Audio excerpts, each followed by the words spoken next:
नमस्कार दोस्तों, स्वागत है आपका SSC learning point by Singh sir. आज हम करेंगे 1 अगस्त की शिफ्ट 2 का पेपर हुआ था जो मैट्रिकुलेशन लेवल का था, उसका सोल्यूशन करेंगे। बाकी आप लोगों की पढ़ाई अच्छी चल रही होगी और हाँ, मेहनत तो करनी ही पड़ेगी। तो आपकी पढ़ाई अच्छी चलनी ही चाहिए और 10 से 12 घंटे डेली पढ़िए। 2 महीने टाइम बचा है, इतना तो टाइम देना ही पड़ेगा। चलिए फिर स्टार्ट करते हैं बिना देरी किए हुए। देखो, दिए गए नंबर का मैं औसत बताना था। देखो, सबसे सिंपल बात होती है कि इनको जोड़कर इनका भाग कर दो जितने नंबर है। ठीक है, वो तो आप लोग कर ही लेंगे। लेकिन एक ऑब्जर्वेशन देखो, जैसे देखा 11.51, फिर 13.71, फिर हो गया तुम्हारा कौन सा 17.53, फिर हो गया 18.31, फिर हो गया 20.54। अब यहाँ से देखो, एवरेज 11 से बड़ा होगा और 20 से छोटा होगा। इन्हीं के तो बीच में कहीं ना कहीं आएगा एवरेज। तो यहाँ तो देखो 20 से बड़े कौन कौन से, ये तो चले गए दोनों। ठीक है, अब बचा कौन सा, 18 बचा और 16.32 बचा। तो देखो 18.35 वो यहाँ पर आ रहा है, 18.35। तो नंबर इधर ज्यादा है कि इस साइड ज्यादा है? तो राइट हैंड ज्यादा है, लेफ्ट हैंड ज्यादा है? लेफ्ट हैंड की तरफ ज्यादा है। तो यानी कि एवरेज इस तरफ आएगा, यानी कि ये एवरेज नहीं होगा। ठीक है, 16.32, 16.32 कहाँ पर आ जाएगा? 16.32 यहाँ पर आ जाएगा।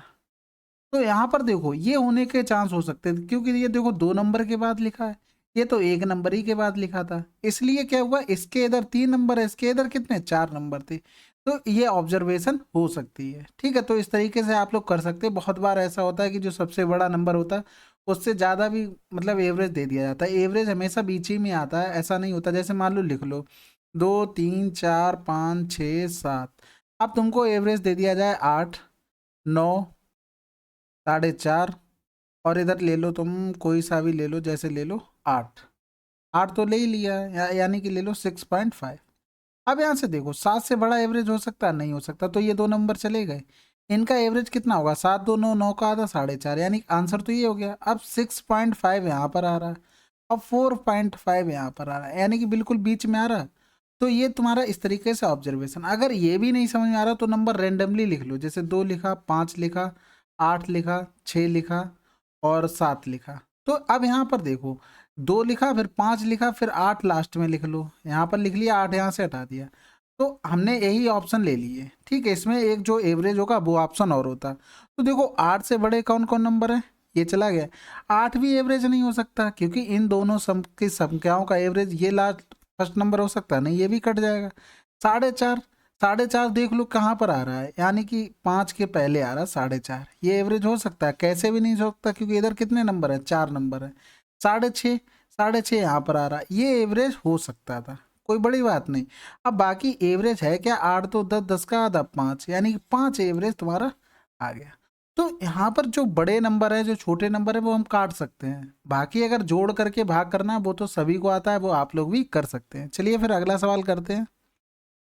एक आदमी ने अपनी 15 वर्ष और 17 वर्ष की 2 बेटियों के नाम पर कुल 16,50,000 का निवेश किया, ताकि 20 साल की आयु में उन्हें बराबर राशि मिले। यदि ब्याज की दर 25% वार्षिक है और ब्याज की गणना वार्षिक चक्रवृद्धि रूप से की जाती है, तो उसकी छोटी बेटी के नाम पर कितनी धनराशि निकटतम 2.5 अंक तक बताना जमा की। ये देखो तुम्हारे फिक्स पैटर्न के सवाल होते हैं। इनमें क्या होता है, जैसे 25% बोला, 25% मतलब 1/4, यानी 4 से क्या हो गई, 5 हो गई। अब इसमें डिफरेंस कितना है, 2 साल का डिफरेंस। इनका स्क्वायर कर दो, 400 को 16 पचम 25, यानी कि ये वाली छोटी वाली की बेटी की होगी जो 15 साल की है, ये बड़ी बेटी की होगी जो 17 साल की है। यानी कि 6 5 11 की एक हासिल लगा, एक हो गया, 2 2 4 हो गया। यहाँ क्या हो गया, ये वैल्यू थी 16, 5 1 2 3 4, निकालनी किसकी थी, 16 की वैल्यू हमें निकालनी थी। तो देखो यहाँ पर 41 को 40 लिख लो, 40 लिख लिया तो 0 से 0 चला गया, 4 चौकू 16 हो गया। यानी कि 1 2 3 4 पंजे 20 हो गया, 16 चौकू 64 और 2 कितना हो गया, 66 हो गया। यानी कि 66 6,60,000 के आसपास होगी, यानी कि 6,60,000 के आसपास। देखो यही तो आ रहा है, और कुछ आ रहा है क्या? बाकी अगर आप प्रॉपर भाग करते तब भी आंसर आ जाता। देखो अब इसमें हुआ क्या, देखो 15 साल की एक बेटी थी, एक 17 की थी, 20 साल की आयु तक आ गया। इसमें कितना टाइम लगेगा, 3 साल का, सॉरी 5 साल का टाइम मिल गया। इसमें 3 साल का टाइम मिल गया। अब एक चीज देखो, टाइम ज्यादा है तो रुपए भी तो कम लगेंगे, इसमें टाइम कम है तो रुपए ज्यादा लगेंगे। तो इस हिसाब से डिवाइड होता है। तो जिसमें रुपए कम लगे हैं वो कौन सी होगी, छोटी की, जिसमें ज्यादा लगे वो इसकी हो गई। 2 साल का डिफरेंस था इसलिए स्क्वायर किया, इन दोनों को जोड़ दिया, ये वैल्यू थी इतनी। ठीक है, इसमें 16 की वैल्यू निकाल ली, यानी कि छोटी वाली की आ गई। ठीक है, अब करते हैं अगला सवाल। एक कॉलेज के एनएसएस कैंप में 320 छात्रों के लिए 38 दिनों के लिए भोजन की व्यवस्था है। यदि पहले दिन 60 और छात्र एनएसएस कैंप में शामिल हो जाते हैं तो यह व्यवस्था कितने दिन तक चलेगी? देखो, 320 छात्रों के 38 दिन की व्यवस्था थी, लेकिन 60 छात्र क्या किए और आ गए, तो यानी छात्र कितने हो गए? 380 हो गए टोटल, गुणे एक्स दिन व्यवस्था चलेगी। यानी कि ये भाग करेंगे तो 10 बार चला गया, 0 से 0, यानी 32 आंसर आ गया। अगला सवाल, किसी नगर की वर्तमान जनसंख्या 60,000 है। यदि वृद्धि की दर 10% प्रतिवर्ष हो तो 2 वर्षों के बाद वह नगर की जनसंख्या क्या होगी? देखो, 60,000 थी प्रेजेंट में, 10% का मतलब होता है 1/10, यानी कि वैल्यू हो गई 11/10। 11/10 यानी कि 10 से एक चीज बढ़ गई, 2 जीरो चले गए, तो 11 छक्का 66 गुणे क्या हो गया? 11 हो गया। फिर डबल जीरो आ गया, 11 छक्का 66, 11 छक्का 66 और 6 कितना हो गया? 72 हो गया, आंसर आ गया। अगला सवाल, यदि x और y की आय इतनी अनुपात है, व्यय इतने अनुपात है, उनमें से प्रत्येक की बचत 27,000 है, x की आय क्या होगी? देखो, सिंपल सी बात है, आय का रेशियो दिया था 5:3 और उनके व्यय का रेशियो दिया था 3:1, यानी कि इनका डिफरेंस सेम होना चाहिए। तो 3 से क्या 2, 5 से 3 क्या 2, डिफरेंस सेम आ गया, यानी कि 2 की वैल्यू थी 27,000। बोला क्या गया? एक्स की आय यानी कि 5 की वैल्यू निकालनी थी, यानी कि बटे 2 कर दो, गुणे कर दो 5। सिंपल सी बात थी, 2 एकम 2 हो गया, 2 चौकू 8 होता, 2 तीन 6, 2 पंजे 10, 0 0, यानी 0 0 पचम 25, 13 पंजे 65 और 2 67, आंसर आ गया। अगला सवाल, एक अर्धगोले का व्यास इतना है, इसका आयतन कितना होगा? देखो, अर्धगोले का वॉल्यूम होता है 2/3 पाई आर क्यू। इसे देखो, जब रेडियस तुम्हारी जानी पहचानी मिल जाए तो एक फॉर्मेट और होता है, उसमें भी लिख लिया करो, कभी कभी बहुत काम में आ जाता है। तो देखो, यहाँ रेडियस 7 हो गई, तो वो एरिया क्या होगा? पाई आर स्क्वायर 154 होगा, ये याद कराया हुआ है। ठीक है, तो यहाँ पे 2/3 154 गुणे हो गया 7, 7 दूनी 14, 14 चौकू 56 हो गया, 14 पंजे 70 और 5 75 हो गया, और 14 एकम 14 और 14 और 7 21 हो गया, बटे हो गया 3, 3 सत्ते 21 हो गया। फिर बचा क्या? कुछ नहीं बचा, 5 बचा, फिर 3 एकम 3, जैसे ही 7 1 मिला ना, आंसर मिल गया। तो ऑप्शन का सहारा लेने में कोई बुराई नहीं है, हम बिल्कुल सहारा लेंगे, जिसकी दम हो तो वो रोक ले, क्योंकि हम लोग पेपर निकालने वाले, हम लोग टाइम पास थोड़े ना करेंगे। अगला सवाल, 2800 स्कूल बैग बेचने पर अनीता 420 स्कूल बैग के विक्रय मूल्य के बराबर लाभ कमाती है।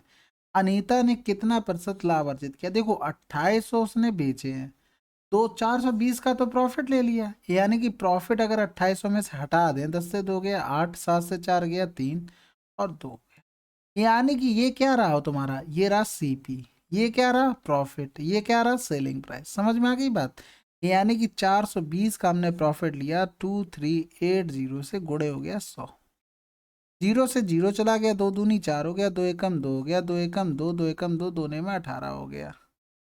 तो देखो, और कट जाएगा, 7 3 21 हो गया, 7 एकम 7, 7 7 49, यानी 300/17 हो गया। तो सीधा सीधा काटो, 17 एकम 17, बचा कितना? 13 हो गया, 17 सत्ते 119 हो गया।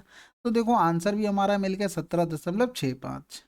तो ये ऑप्शन का तो सहारा लेना ही पड़ेगा जल्दी सवाल करने के लिए। अगला सवाल करते हैं, यदि अंकित मूल्य 650 है, 10% की छूट, विक्रय मूल्य कितना होगा? 650 पर 10% छूट देंगे तो 90% बेचेंगे, 0 से 0 चला गया, 9 पन्ना 45 आ गया, 9 छक्का 54 हो गया, 58 आंसर आ गया। अगला सवाल, 58 25 को पूर्ण वर्ग बनाने के लिए इसमें से किस छोटी से छोटी संख्या को घटाना चाहिए? देखो, घटाने की बात करें, यानी 58 25 से घटाना पड़ेगा, तो यानी कि इसके नजदीक देखो कौन सा स्क्वायर बन रहा है, सबसे पहली बात। तो देखो, जैसे 75 का करें, क्योंकि 7 7 49 करके देख लिया, 70 का स्क्वायर दिमाग में करके देख लिया, 49 हो रहा, यानी कि इससे बड़ा होगा। हमें 75 का भी निकालना आसान लगता है, इसलिए क्या किया, 55 25 कर दिया, और 7 से 1 ज्यादा 8, 8 सत्ते 56 कर लिया, यानी 56 25 आ गया। ठीक है, अब हमने अगर इसका डिफरेंस देखा तो 5 से 5 0 0 वाला कोई ऑप्शन मिला नहीं, मिला, यानी कि कहीं ना कहीं इससे भी बढ़ा रहा होगा। यानी कि अब हमने नंबर पकड़ा क्या? 76 नंबर पकड़ा।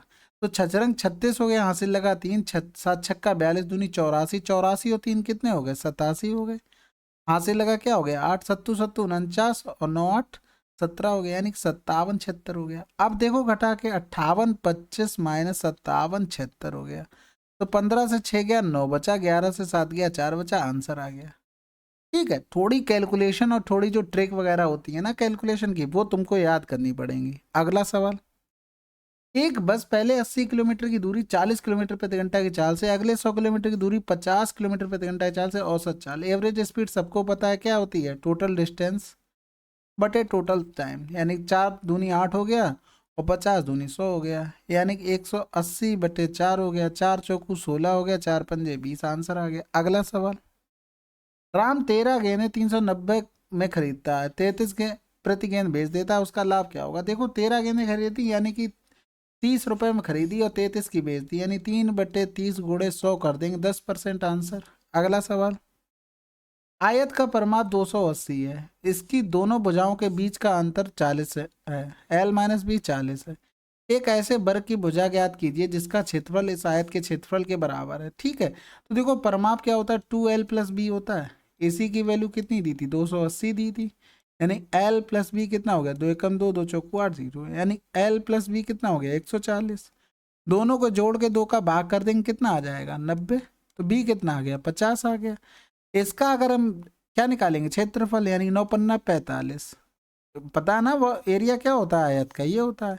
ये स्क्वायर की वैल्यू 100 बाहर आ जाएगा, 9 बाहर आ जाएगा, यानी 3 गुणे 10 और रूट में हो गया 5। तो आंसर क्या आ गया तुम्हारा, दोनों का रूट ले लिया है, आंसर आ गया 30√5। अगला सवाल, 3500 पर 10% प्रतिवर्ष की दर से 7 वर्षों के लिए साधारण ब्याज क्या होगा। बिल्कुल सिंपल सवाल है, डायरेक्ट 35 गुणे 7 कर दो, 7 पंजे 35 हो गया, यहाँ से लगा 3 7 3 21 2103 24 हो गया, आंसर आ गया। हमें जीरो से कोई मतलब नहीं है।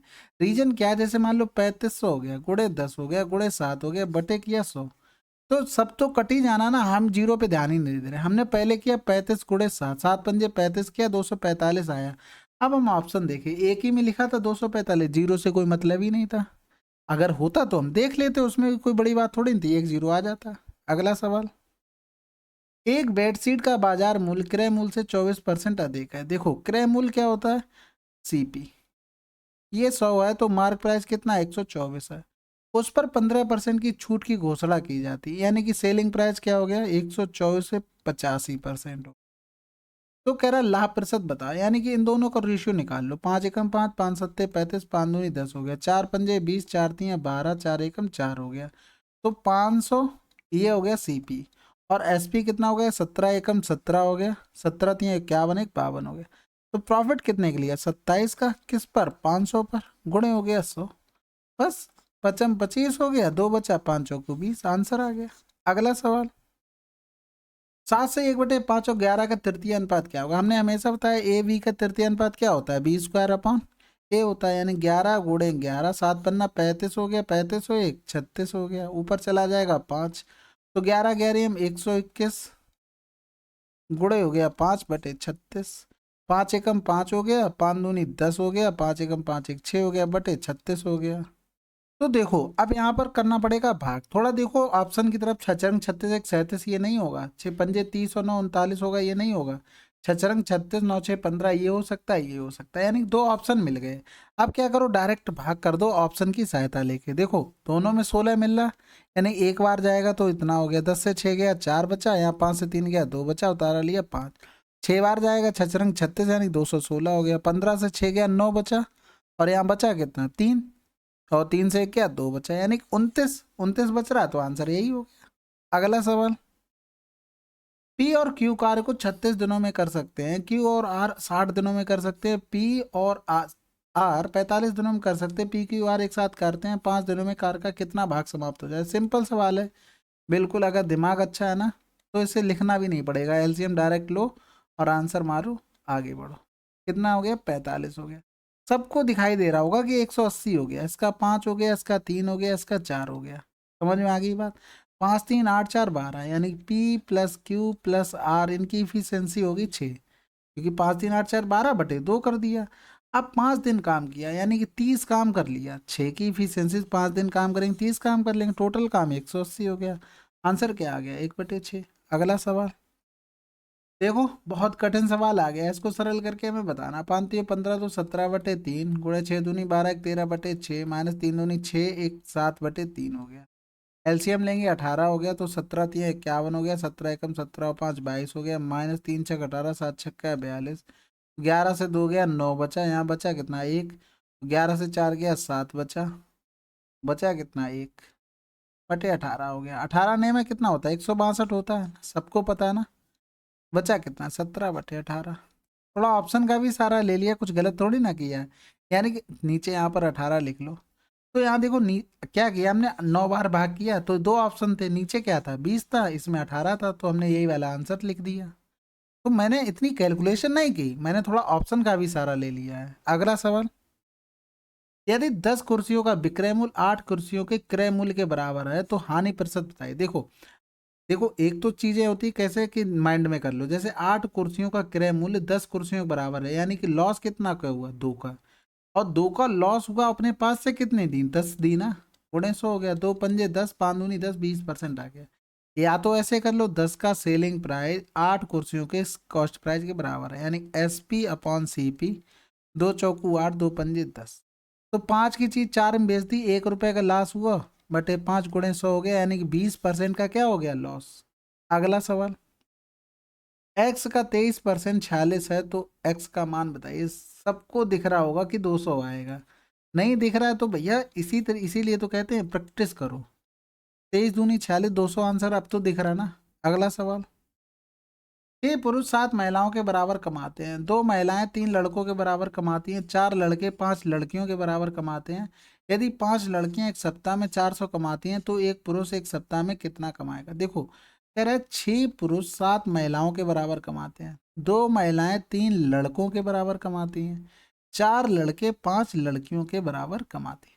हमें वैल्यू किसकी दी थी, हमें लड़कियों की दी गई थी, सिंपल सी तो बात ये हो गई। तो लड़कियों की वैल्यू दी गई थी, कितनी थी 5 लड़कियों की 400, तो यहाँ पर लिख देंगे जिसकी 5 लड़कियों की 400, तो यहाँ करेंगे 100 रुपये आ गई किसकी बी की, यानी कि 2m बराबर कितना हो गया 3 गुणे हो गया 100, यानी कि यहाँ से भाग करेंगे तो 150 रुपये आ गया, यानी कि महिला की कितनी हो गई 150 रुपया।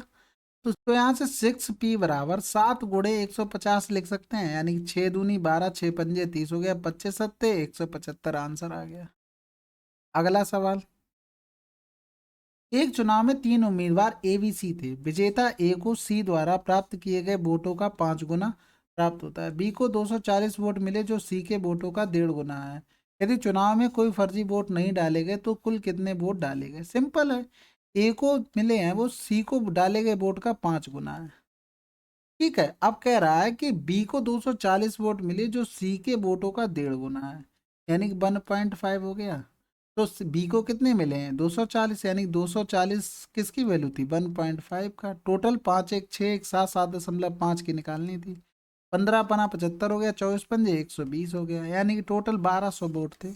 अगला सवाल, एक व्यक्ति स्थिर जल में 10 किलोमीटर प्रति घंटा की चाल से नाव चला सकता है, यदि धारा की चाल 7 किलोमीटर प्रति घंटा हो तो धारा प्रवाह की दिशा में 85 किलोमीटर नाव चलाने में कितना समय लगेगा। देखो 85 किलोमीटर चलना है, और किसके साथ में धारा के चाल में या धारा के साथ में, तो 10×7 = 17 हो गया, 17×5 = 85 हो गया, 5 घंटे लगेंगे। अगला सवाल, एक क्लब के 8 सदस्यों की शारीरिक वजन इतना इतना इतना है, तभी 8 सदस्यों का औसत शारीरिक वजन क्या होगा। देखो सबको जोड़कर भाग करना वो तो आप लोग कर ही लेंगे, ठीक है, जैसे पहला क्वेश्चन किया था उस तरीके से ऑब्जर्वेशन करके देखते हैं, हर सवाल में लगता है कि नहीं। सबसे छोटा 55 था, उससे बड़ा क्या था 59 दिया हुआ था, ठीक है, ये 55 हो गया, ये 59 हो गया, फिर उसके बाद 63 दिया हुआ था, 63 के बाद क्या दिया हुआ था 69 यानी 69, उसके बाद 72 दिया गया था, उसके बाद 76 दिया गया था, उसके बाद 82 दिया गया था, उसके बाद 93 दिया, यानी कि एवरेज 93 से तो बड़ा नहीं होगा।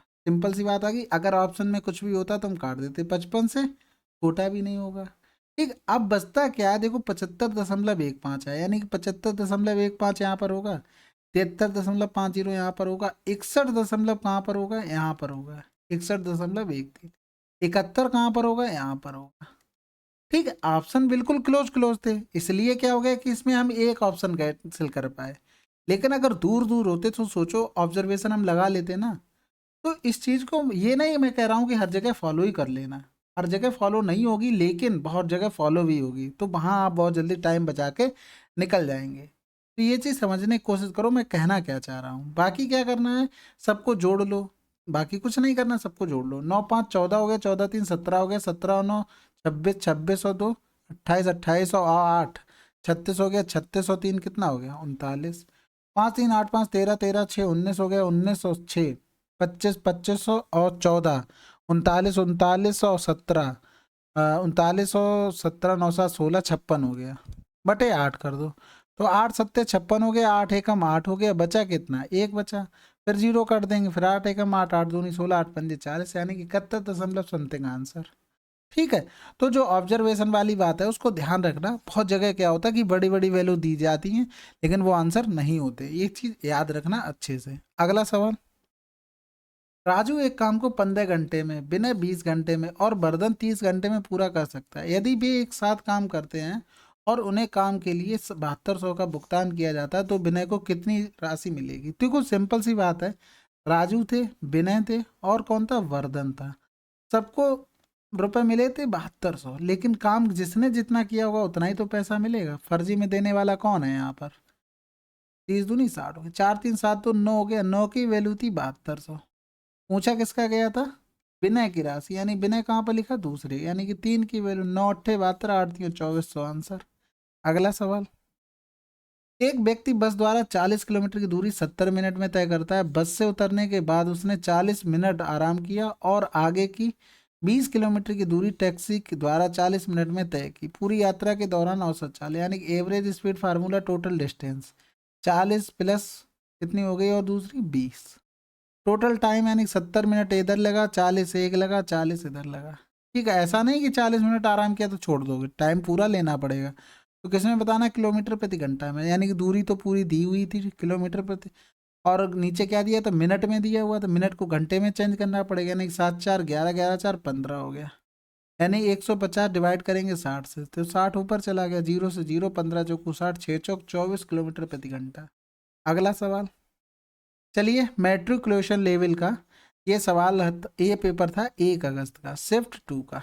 ठीक है, अच्छा पेपर था, कैलकुलेटिव सवाल भी थे, कुछ ऑब्जर्वेशन से भी किए जा सकते थे, वो सब लोग आप लोग सीखते रहिए और मॉक टेस्ट वगैरह दीजिए, कोशिश कीजिए सॉर्ट करने की। ठीक है, और यहाँ पर भी डाउट मत रखिए कि आपने अगर यूनिट डिजिट देख के सवाल कर लिया या 11 की डिविजिबिलिटी देख के, तो बिल्कुल आप आगे बढ़ जाइए, उससे सीखिए कि कहाँ गलत हो रहा है कहाँ पर सही हो रहा है। नहीं तो क्या होता है, जब एग्जाम में जाएंगे ना, अगर यहाँ पर आप लोग ये करते रहे पूरा करके देख लें गलत हो रहा कि सही, तो एग्जाम हॉल में भी वही चीज़ें होती हैं। यहाँ पर प्रैक्टिस करके जाइए, कम से कम 200 मार्क लगा के जाइए, और यही ट्रिक करके यूनिट डिजिट 11 की डिविजिबिलिटी, 3 की, 9 की, और जैसा हो सकता है जो भी ट्रिक पता हो ऑप्शन के थ्रू जैसे भी हो सकता है उसे लगाइए, और वही परफॉर्मेंस आपको क्या होगा मॉक मतलब पेपर में देने को दिखेगी। ठीक है, तो आप लोग ऐसे अच्छे से प्रैक्टिस कीजिए, तैयारी अच्छे से करनी पड़ेगी, सबसे अलग दिखना पड़ेगा, यानी कि स्मार्ट अप्रोच का यूज करना पड़ेगा, तभी कुछ हो पाएगा। चलिए मिलते हैं अगले वीडियो में, तब तक के लिए जय हिंद जय भारत।